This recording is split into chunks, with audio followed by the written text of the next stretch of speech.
The Morristown and Erie Railway of Morristown, New Jersey has been a staple of local commerce for over a century. The railroad originally began in 1895 as the Whippany River Railroad, which merged with the Whippany and Passaic River Railroad in 1903 and formed the Morristown and Erie. It rode through the 1900s well, and in 1952 the line received its first diesel, an ALCo S4 numbered 14, and that's where our story begins.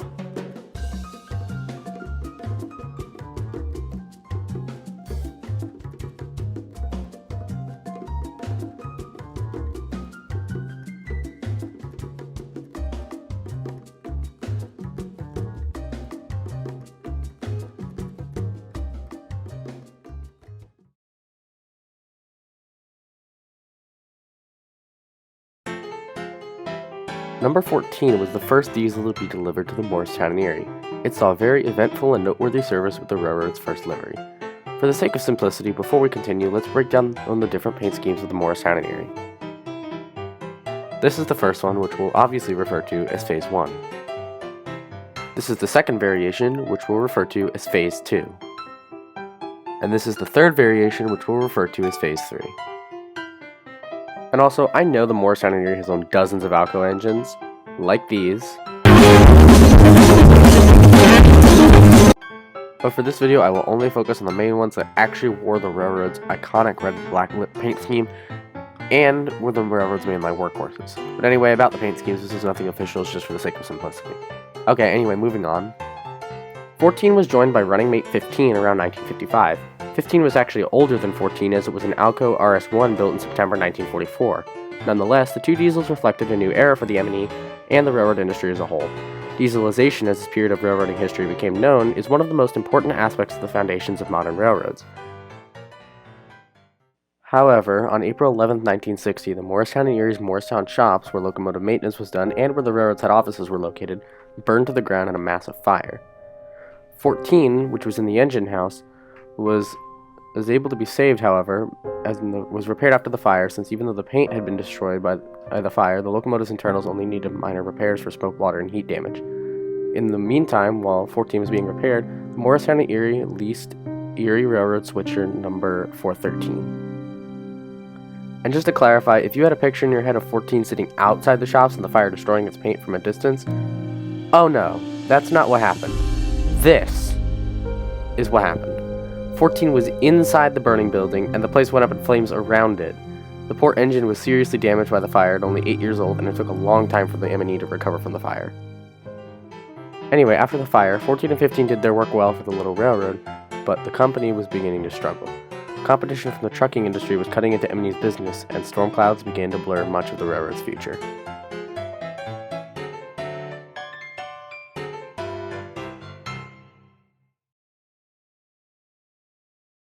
The oil crisis of the 1970s didn't help Morristown and Erie much, and it wasn't the only railroad to suffer from the effects of the oil crisis. Many notable railroads, like Penn Central for example, succumbed due to the effects of the dozens of issues that plagued the railroad industry throughout the 1970s. Inflation also became a major threat to the survival of railroads throughout the country, and Morristown and Erie again suffered greatly from it. The Macleod family, which had been managing the railroad for 3 generations since its inception in 1903, invited businessmen from outside the railroad industry to join in the management team and attempt to attract new customers. This plan actually worked slightly, and 14 and 15 saw a bit of pickup in their workload as the railroad began serving some new customers. But unfortunately, it didn't end up working out. The railroad was forced to declare bankruptcy in 1978, leaving a bleak outlook not just for the railroad's future, but also for that of 14 and 15.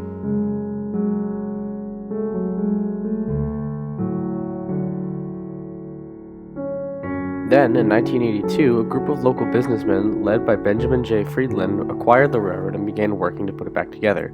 They changed the railroad's logo, livery, and many other things. 14 and 15 received overhauls and the new livery, but it wasn't enough. The railroad needed more power.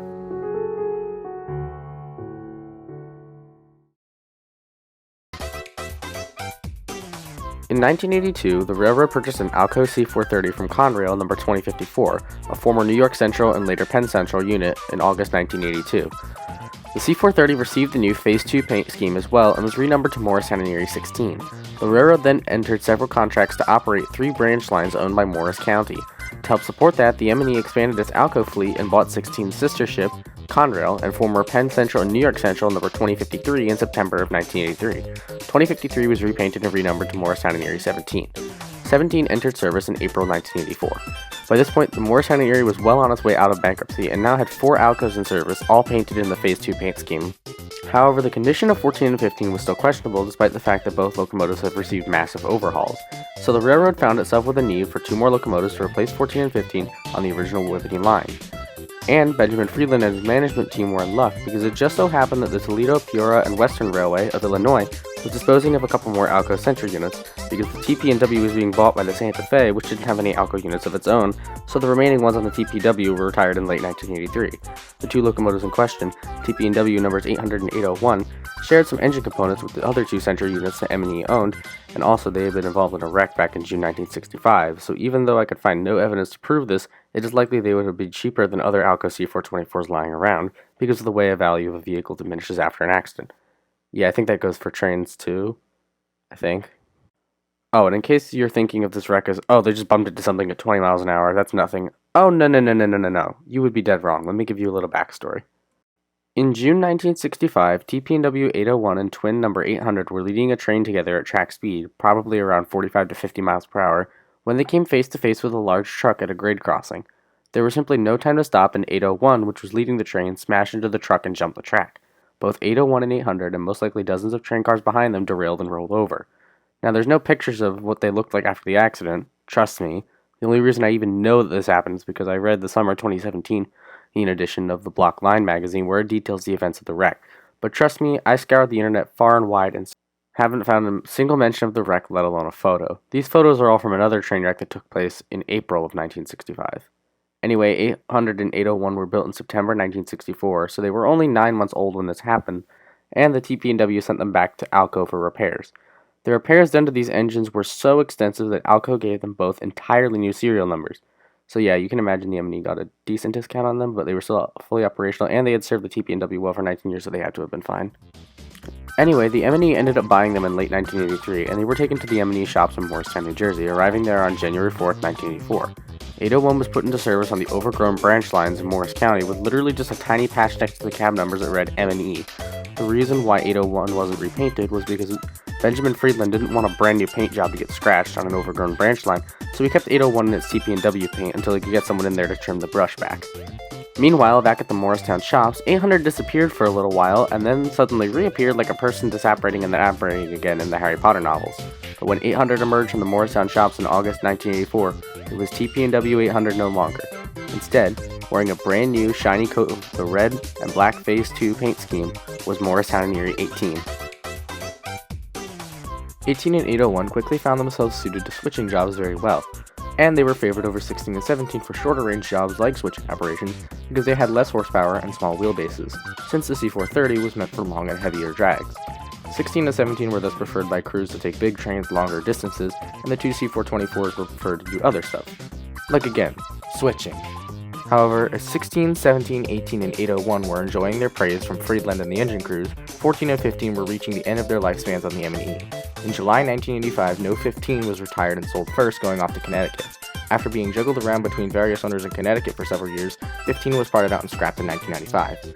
14 was also taken out of service in 1985 and stored for a few months before being sold in March 1986, and the engine's new operators scrapped it in 1994.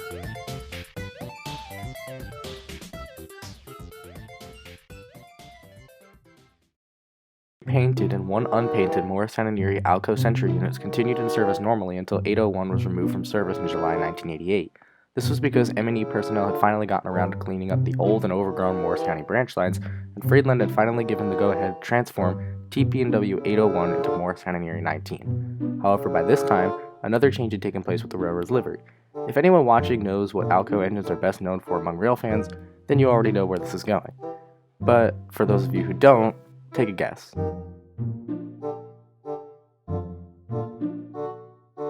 That's wrong, whatever you said. Allow me to show you this.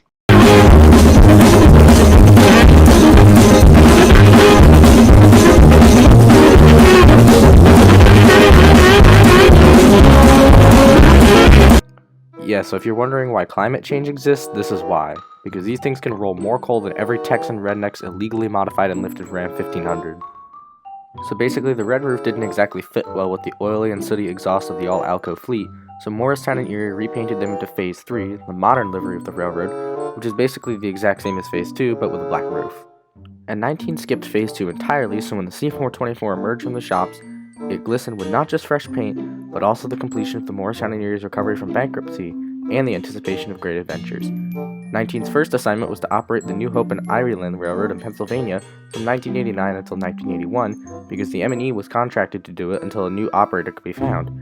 And now that the railroad had returned to a stable state, the 4 ALCo Century units of its fleet settled into the operational habits of the booming short line, making runs up and down the M&E's branch lines and on New Jersey Transit trackage as well.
However, at some point in the 1990s, this ALCo dominance at the Morristown and Erie began to take a hit.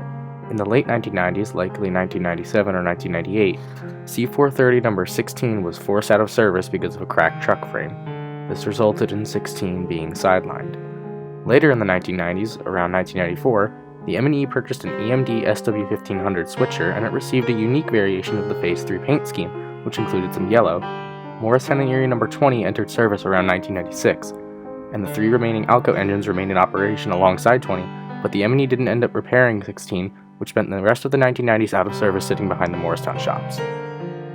Then, in 1998, a tragedy struck the railroad. Benjamin Friedland, the railroad's CEO for 16 years running, suddenly died on August 3rd, leaving the Morristown and Erie along with much of the shortline industry in shock, as he had become an icon for shortline railroads.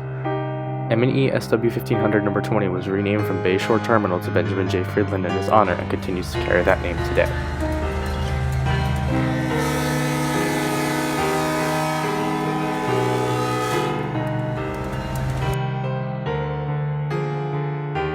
After Friedland's death, the M&E continued expansion, securing a contract with Union County to operate and rehabilitate 2 more branch lines, the Linden-Cranford segment of the Staten Island Railway and the Cranford Summit section of former Raleigh Valley Railroad. The contract was scheduled to last 10 years. Also in 2001, the Morristown and Erie took 17 out of service alongside 16, and both were sold to the Western New York and Pennsylvania Railroad in May. By June 2001, 17 was on its way to New York for delivery to its new owners and was in full operational service there by August 2001, spending a little while in WNYP service while still in full Morristown and Erie livery. 16 had to have a new rear truck assembly installed at Morristown by the Morristown and Erie before arriving on the WNYP in 2002. 16 was renumbered to WNYP 432 and had its Morristown and Erie lettering removed in late 2002, and 17 was renumbered to WNYP 431 and had similar work done to it around the same time. Both 431 and 432 remain in service on the WNYP today, and they also still retain their red and black Morristown and Erie paint, although the yellow sections of their railings were repainted white.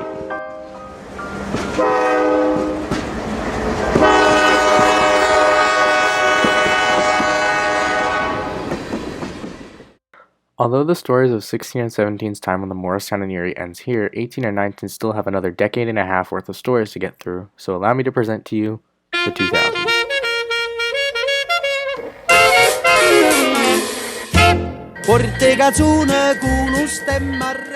From the time of 16 and 17 being sold in 2001 up until 2013, there are not many major events that take place pertaining to the ALCo fleet, although there is some history pertaining to the entire railroad, like the formation of the main eastern subsidiary in 2003. However, a series of minor alterations were made to 18 and 19 during this period that should probably be discussed.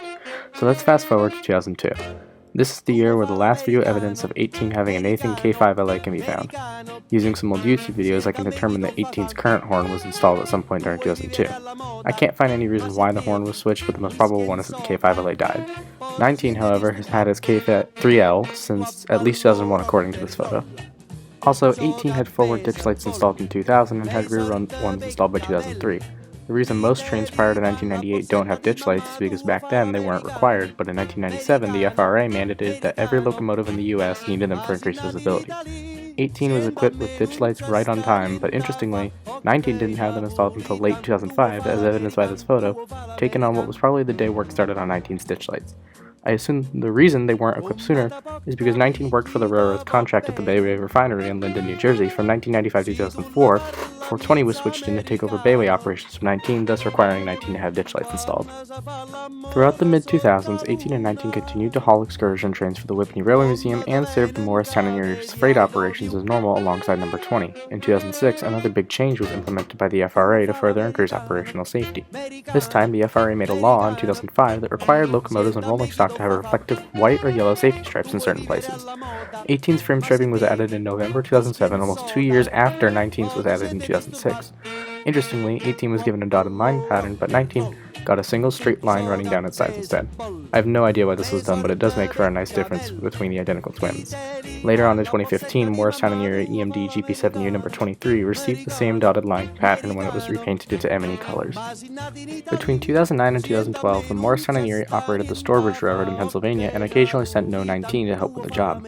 Also, the Morristown Erie helped maintain Stourbridge's equipment, like this photo of Baldwin BL2 number 54 being serviced at Morristown.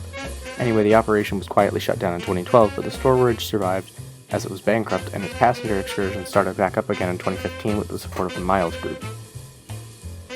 In late 2010, the Morristown Erie began participating in Operation Toy Train, which ran down the railroad's Morris County branch lines. In 2010, it was operated with the leased Norfolk Southern unit number 3010, which usually ran the NSHO2. However, in 2011, the train was run by number 19 of the Morristown Erie, marking one of only 2 occasions that actual M&E power will be used on the train rather than leased NS units.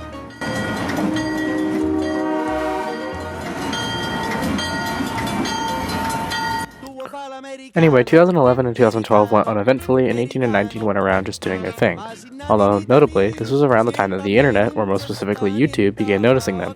The big red ALCo engines of the M&E had always been a favorite of local rail fans, and 18 and 19 started to become popular with locals on YouTube throughout the late 2000s and early 2010s. As I've watched those exact videos of them, they're about as old as me for as long as I can remember.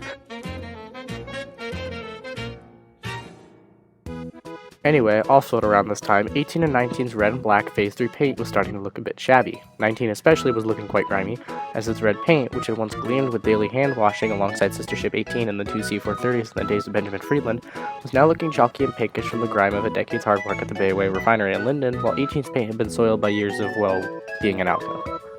Anyway, it wasn't just their paint that was starting to look gloomy, it was their decals too. 19's M&E logo on its nose was starting to peel away and look like chunks of it were missing, which they were. 18's was also showing similar signs of wear, and the color had drained from their cab numbers and other decals.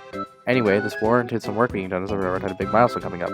In 2013, the railroad would be turning 110 years old, and was planning a special excursion train with Norfolk Southern and New Jersey Transit. As such, since they planned on using one of their iconic red ALCos on the train, they needed 18 and 19 in tip-top shape and ready to go.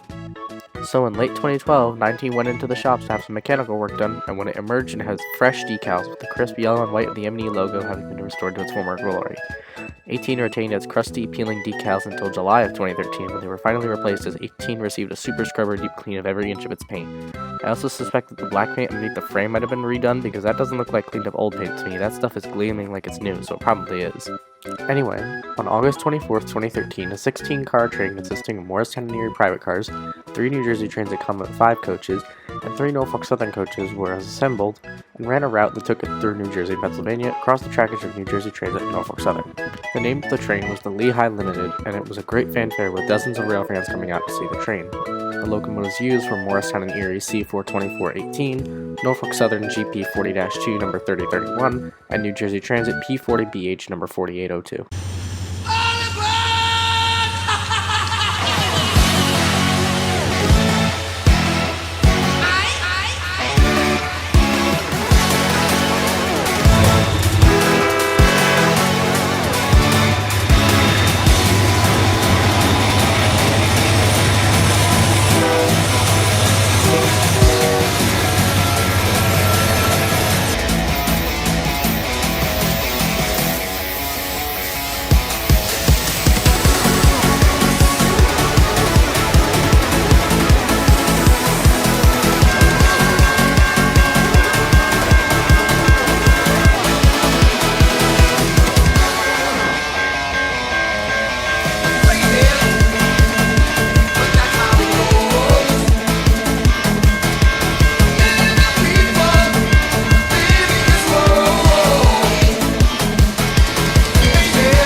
After the Lehigh Limited, 18 and Sister Ship 19 delivered all the cars that Morristown and Erie owned that were used on the train back to the Whippany Yard, and that was the end of the excursion.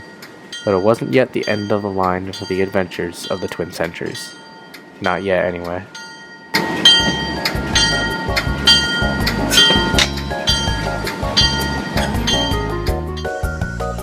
After the Lehigh Limited, 18 did some caboose hops in Rockaway, New Jersey during the fall of 2013 while still in gleaming paint from the super tune-up it got before the excursion, and then 18 and 19 went back to their regular work schedules. However, as the twin ALCOs once again prepared to brave the cold of the northeastern winter, something was brewing up which would become one of the most well-known things that the two ALCO engines did together.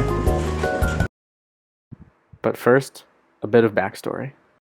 Basically, General Electric had built a locomotive called the U-34CH, and it had operated under several railroads before eventually being retired. Now, most of these units had been scrapped, but one remained in storage, except it was in a storage yard owned by a bankrupt railroad in the middle of Passaic, New Jersey.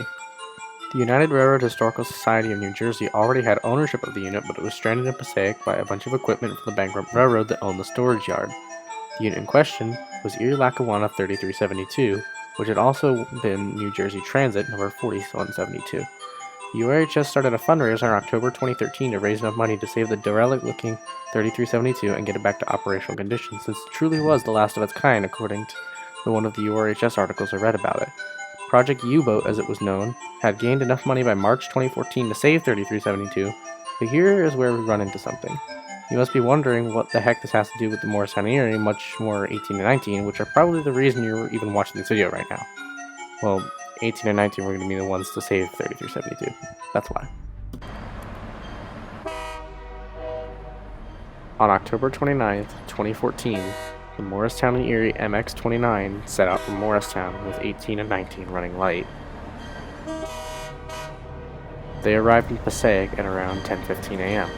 However, the track condition of the line in question, the Dundee Spur, was really bad, so the crews decided to separate 18 and 19 so that if anything happened to 19 while retrieving the U-boat, 18 could be sent in to rescue its sister ship or 3372 along with it. After a long battle against street running, overgrown branches, which 19 had plenty of experience with in the 1980s, and bad track conditions, 19 made it to the yard where 3372 was stored, covered in leaves and sticks. After moving some other equipment out of the way, 19 hooked onto the U-boat and dragged it out of the yard, then back onto the main street running section and pushed the U-boat back up to the NJ transit line, where upon meeting up with 18, which had been waiting patiently at the beginning of the spur, 3372 was sandwiched in between the two ALCOs. A strange-looking consist accelerated away from the switch at Passaic. This further cemented the Morristown and Erie ALCOs as an icon of New Jersey railroading and is probably one of the most notable occurrences of the time that ALCO engines ran on the M&E.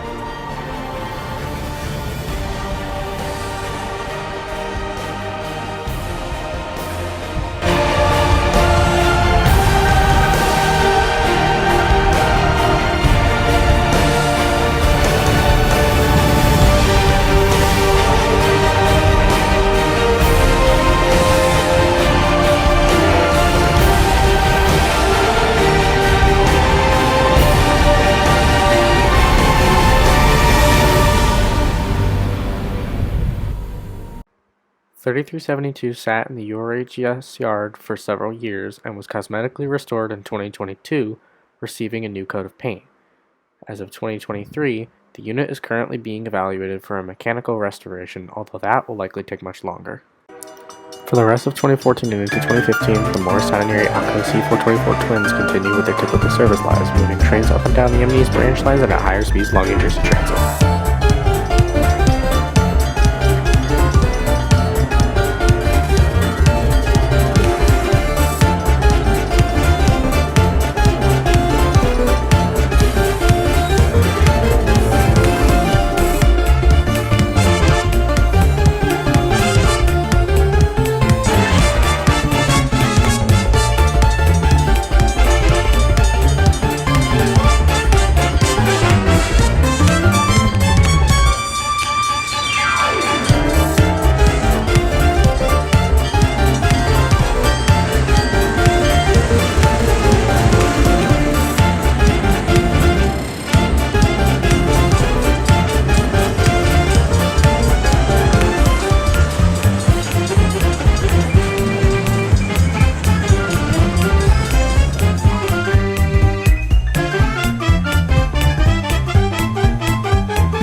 However, all good things must come to an end, and the operations of ALCo locomotives on the Morristown Erie is one of those things. The railroad decided at some point in mid-2016 that phasing out ALCo power would be a good choice for the railroad, as maintenance costs were rising for the increasingly old engines, and 18 and 19 were indeed starting to show their age.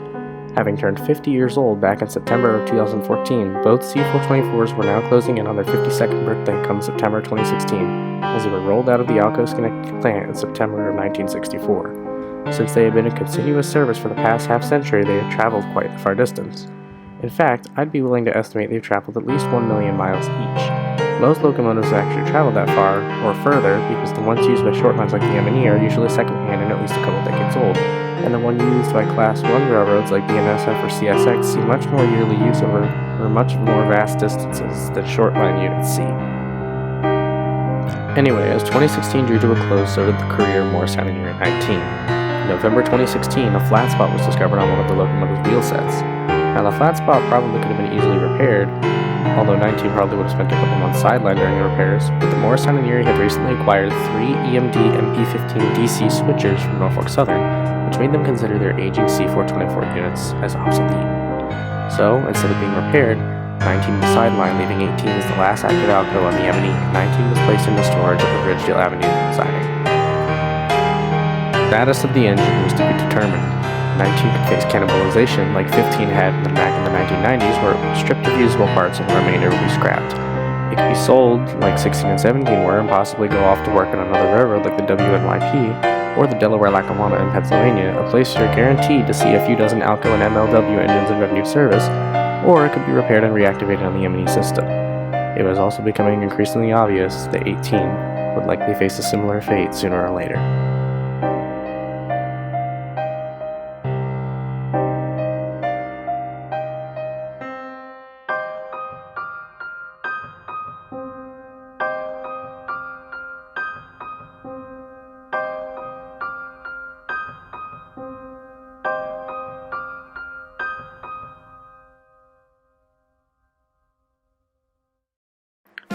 However, in January 2017, the Morristown Erie reached out to the Tri-State Railway Historical Society, the same organization that it had helped to move U-34CH 3372 for, and discussions were made about the possible sale of No. 19 to the organization.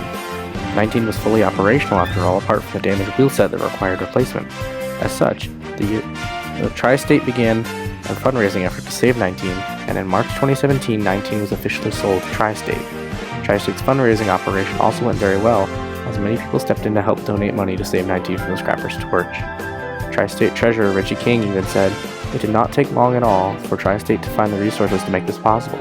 That really speaks to the importance of this locomotive. People want to see it preserved." And so 19's condemned wheel set was replaced in May 2017, and on June 4th, Morristown and Erie and Tri-State hosted an excursion train with 19 in the lead and 18 trailing to celebrate the handoff of 19 to the organization.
After that, 19 sat at the Morristown shops for its final few days there, and then, on June 24th, 2017, 18 and 19 were put together for what would be the last time they would run a Morristown and Erie train together, as 18 took 19 down New Jersey Transit and dropped its sister ship off at the URHS yard in Boonton, New Jersey.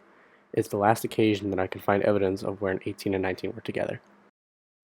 With 18 now the last operating ALCo on the property, it continued in service alongside a hodgepodge of EMD units such as GP7U23, SW1520, and MP-15 DCs 2354 and 2378.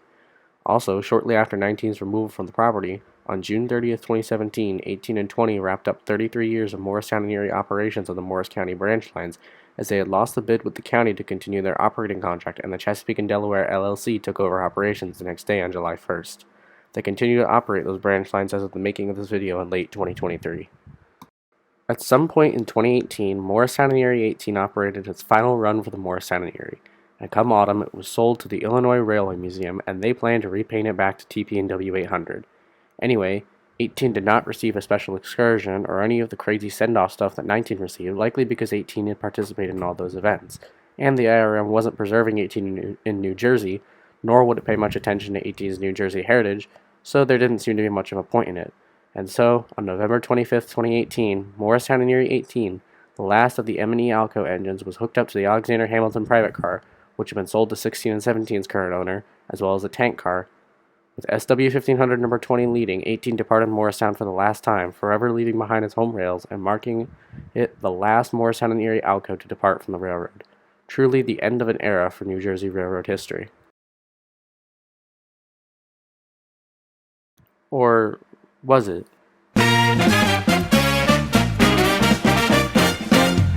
In 2022, Morristown and Erie and Tri-State hosted a 2-day Veterans and Tri-State Member celebration at the Whippany Railway Museum with, guess what unit?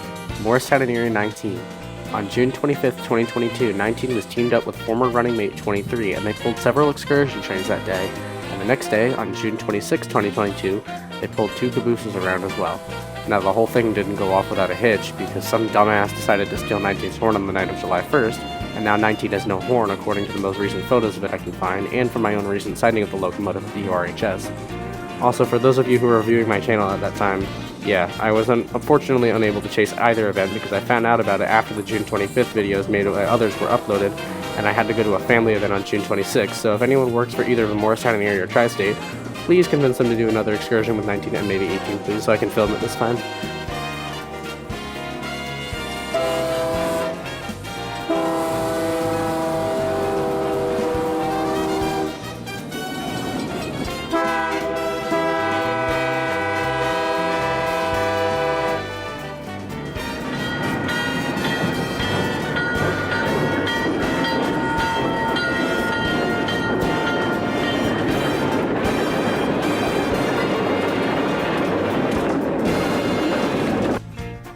Now before you say, oh the video's over, time to leave, I gotta use this old Björk meme because, well, why not? There is another.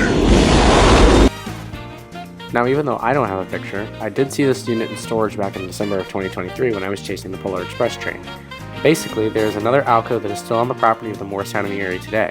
ALCo RS1 number 21 was painted up in a Morristown and Erie heritage scheme so it would resemble M&E 15, and it operated Whippany Railway Museum excursions for several years before it suffered a major failure in 2009, described here in a Facebook post from the museum. The Morristown and Erie deemed 21 too costly to repair, and the engine hasn't moved under its own power in years.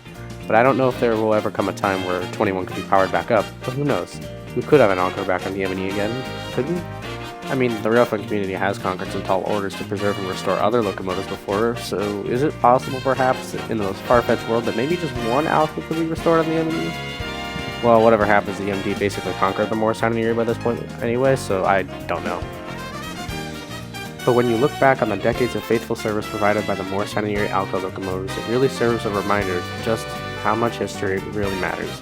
Not just in railroading, but in history as a whole. And hey, if you look the wrong way for a moment, those 2 GP15-1 engines, 24 and 25, the ME picked up a couple months ago, look very well reminiscent of 18 and 19. So even though the days of seeing 18 and 19 with the distinctive chugging of their ALCo 251 prime movers rumbling up the line are now long gone, at least we can still go visit them every once in a while at their new homes, and we can still see 16 and 17 in active service, and even still wearing their red Morristown and Erie paint, which earned them the nickname Red Dragons. Personally, I think ALCo deserves a round of applause for creating the absolute beasts that were the Century series, as well as the model lines that 14 and 15 came from, and it's really a shame they weren't more successful, as these locomotives were really reliable and they served the Morristown and Erie and dozens of other railroads well. And since I'm terrible at coming up with conclusions, let's just say this. 14, 15, 16, 17, 18, and 19 served their railroad well, helped to create many, many memories, including some of my fondest, and I even have a few pictures of my own that I featured throughout the video. They also helped to save some of New Jersey's railroad history, and were the power that got supplies to local businesses, and in their later years became a staple of North Jersey railroading via the internet. And so, with the story of the faithful service of the ALCo engines of the Yemeni now penned to the history books, rail fans and railroad crews alike of North Jersey remember the times that have now passed us by like a train leaving a station. But their memory remains always like the tracks that guided them every step of the way.